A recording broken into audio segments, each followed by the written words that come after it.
12న జరిగే దేశవ్యాప్త సమ్మెను జయప్రదం చేయండి. కార్మిక సంఘాల జేఏసీ నాయకులు కార్మిక వ్యతిరేక లేబర్ కోడ్లను తక్షణమే కేంద్ర ప్రభుత్వం వెనక్కి తీసుకొని కార్మిక సంఘాల జేఏసీ నాయకులు డిమాండ్ చేశారు.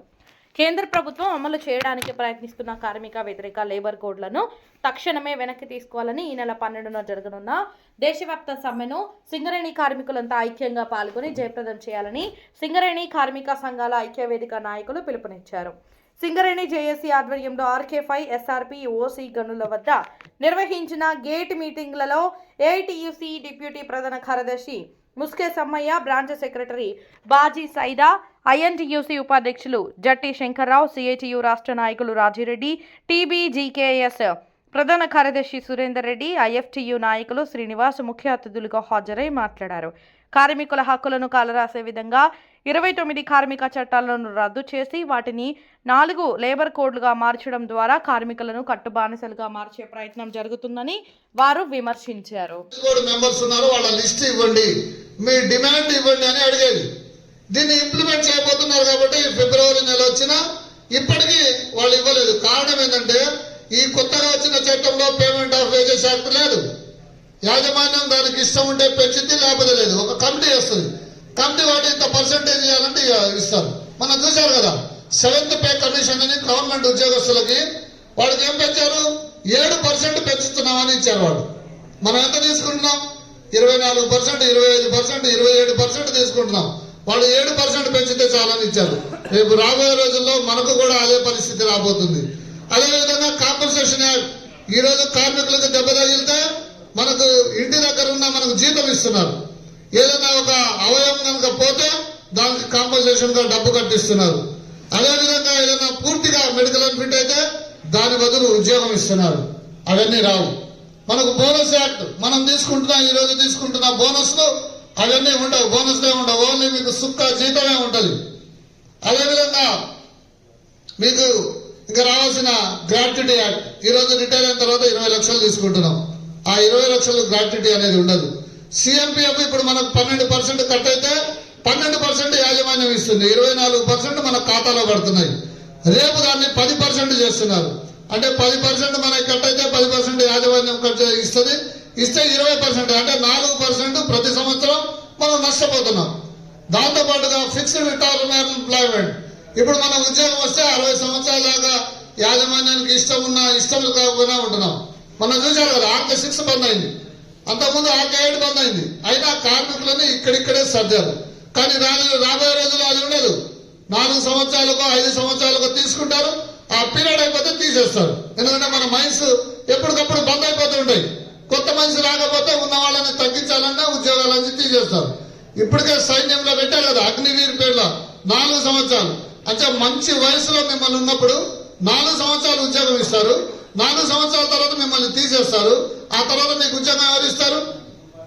మీరు హైర్ అండ్ ఫైర్ ఇప్పుడు సాఫ్ట్వేర్ లో ఎలా ఉంది, అదే సిస్టాన్ని ప్రభుత్వ రంగ సంస్థల్లో కూడా ప్రవేశపెట్టాలని ఇట్లాంటి అనేక డిమాండ్లు తీసుకొచ్చి కార్మిక సంఘాలను నిర్వీర్యం చేయడం, కార్మికులు సమ్మె చేయడానికి వీలేదు. ఇప్పుడు సమ్మె చేయాలంటే 14 రోజుల ముందుగా నోటీస్ ఇచ్చి యాజమాన్యం ఒప్పుకోకపోతే మనం సమ్మెలోకి వెళ్తాం.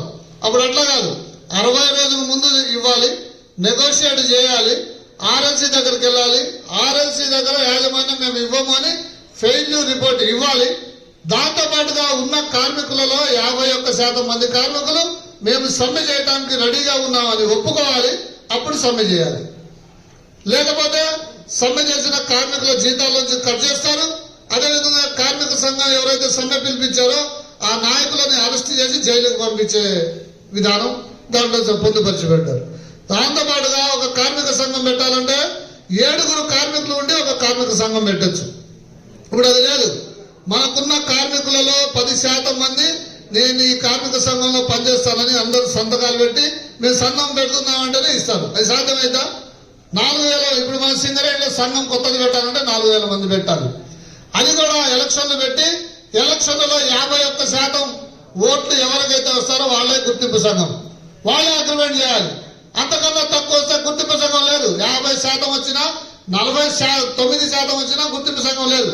ఓన్లీ నెగోషియేషన్ కమిటీ అని ఒక కమిటీ పెడతారు. కానీ వాళ్ళకి అగ్రిమెంట్ చేసే పవర్ కానీ చట్టబద్ధత కానీ కోర్టుకు వెళ్ళటం ఇప్పుడు మనం చూశారు ఏఐటీసీ గెలిచిన తర్వాత 9 నెలలు గుర్తింపు సంఘం పత్రం ఇవ్వకపోతే మనం ఆర్ఎన్సీకి కంప్లైంట్ చేస్తే నువ్వు వాళ్ళ గుర్తింపు సంఘం పత్రం ఇవ్వని చెప్తే ఇచ్చారు.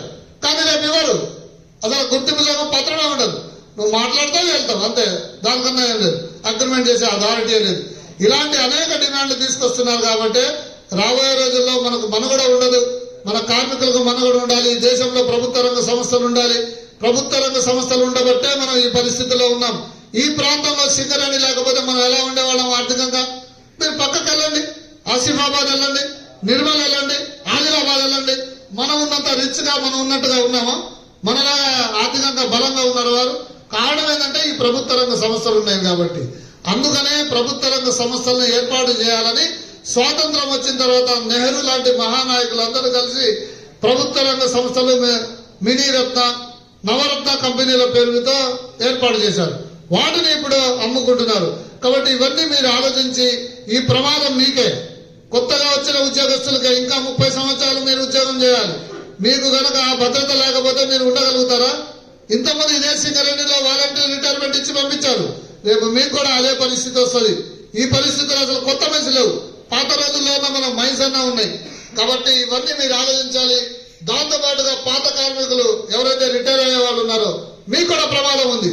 ఈ సింగరేణి, ఈ కోల్ మైన్స్ ఉంటేనే, ఉద్యోగస్తులు ఉంటేనే వీళ్ళ జీతం నుంచి 7% సిఎంపీఎఫ్ కట్ అయితేనే మీరు రిటైర్ అయిన తర్వాత మీకు పెన్షన్ వస్తుంది. వీళ్ళు లేకపోతే మీకు పెన్షన్ ఎక్కడ వస్తుంది? ఇప్పటికే మనం పెన్షన్ లో 40,000 కోట్ల రూపాయలు లాస్ తో ఉన్నాం. కాబట్టి ఇవన్నీ ఆలోచించి రేపు జరిగే సమ్మెలో మీరందరూ పాల్గొనాలి. అందుకనే పాలసీలు ఏమైనా, జెండాలు ఏమైనా, ఎజెండాలు ఏమైనా మేమందరం కలిసి ఒకే వేదిక మీదకి వచ్చాం. మీరందరూ రేపు సమ్మెలో పాల్గొని అందరూ శ్రీరాంపూర్ చెట్టు దగ్గరికి 8 అక్కడికి రావాలి. పెద్ద ఎత్తున ప్రదర్శన చేయడం ద్వారా, మన నిరసనని ప్రభుత్వాలకు తెలపడం ద్వారా వాళ్ళు ఏవైతే నిర్ణయాలు ఉన్నాయో వెనక్కు తీసుకోవడానికి అవకాశం ఉంటుంది. కాబట్టి మీరందరూ ఆలోచించి రేపు సమ్మెలో పెద్ద సంఖ్యలో మీరు పాల్గొంటారని ఆశిస్తూ ఈ అవకాశం ఇచ్చిన సుక్క జీతమే ఉంటుంది. అదేవిధంగా మీకు ఇంకా రావాల్సిన గ్రాట్యుటీ యాక్ట్, ఈ రోజు రిటైర్ అయిన తర్వాత 20 లక్షలు తీసుకుంటున్నాం. ఆ 20 లక్షలు గ్రాట్యుటీ అనేది ఉండదు. సిఎంపీఎఫ్ ఇప్పుడు మనకు 12% కట్ అయితే 12% యాజమాన్యం ఇస్తుంది, 24% మన ఖాతాలో పడుతున్నాయి. రేపు దాన్ని 10% చేస్తున్నారు. అంటే 10% మనకి కట్ అయితే 10% యాజమాన్యం కట్ ఇస్తుంది. ఇస్తే 20%, అంటే 4% ప్రతి సంవత్సరం మనం నష్టపోతున్నాం. దాంతో పాటుగా ఫిక్స్డ్ రిటైర్మెంట్ ఎంప్లాయ్మెంట్, ఇప్పుడు మన ఉద్యోగం వస్తే 60 సంవత్సరాల దాకా యాజమాన్యానికి ఇష్టం ఉన్నా ఇష్టం కాకపోయినా ఉంటున్నాం. మనం చూశారు కదా, RK6 బంద్ అయింది, అంతకుముందు RK8 బంద్ అయింది. అయినా కార్మికులని ఇక్కడిక్కడే సర్దారు. కానీ రాబోయే రోజుల్లో అది ఉండదు. 4 సంవత్సరాలకు 5 సంవత్సరాలకు తీసుకుంటారు, ఆ పీరియడ్ అయిపోతే తీసేస్తారు. ఎందుకంటే మన మైన్స్ ఎప్పటికప్పుడు బంద్ అయిపోతూ ఉంటాయి. కొత్త మైన్స్ రాకపోతే ఉన్న వాళ్ళని తగ్గించాలన్నా ఉద్యోగాల నుంచి తీసేస్తారు. ఇప్పటికే సైన్యంలో పెట్టారు కదా అగ్నివీర్ పేర్ల 4 సంవత్సరాలు. అంటే మంచి వయసులో మిమ్మల్ని ఉన్నప్పుడు 4 సంవత్సరాలు ఉద్యోగం ఇస్తారు, 4 సంవత్సరాల తర్వాత మిమ్మల్ని తీసేస్తారు. ఆ తర్వాత మీకు ఉద్యోగం ఎవరు ఇస్తారు? మీరు హైర్ అండ్ ఫైర్ ఇప్పుడు సాఫ్ట్వేర్ లో ఎలా ఉంది, అదే సిస్టాన్ని ప్రభుత్వ రంగ సంస్థల్లో కూడా ప్రవేశపెట్టాలని ఇట్లాంటి అనేక డిమాండ్లు తీసుకొచ్చి కార్మిక సంఘాలను నిర్వీర్యం చేయడం.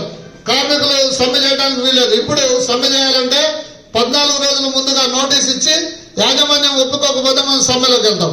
అప్పుడు అట్లా కాదు, 60 రోజుల ముందు ఇవ్వాలి, నెగోషియేట్ చేయాలి.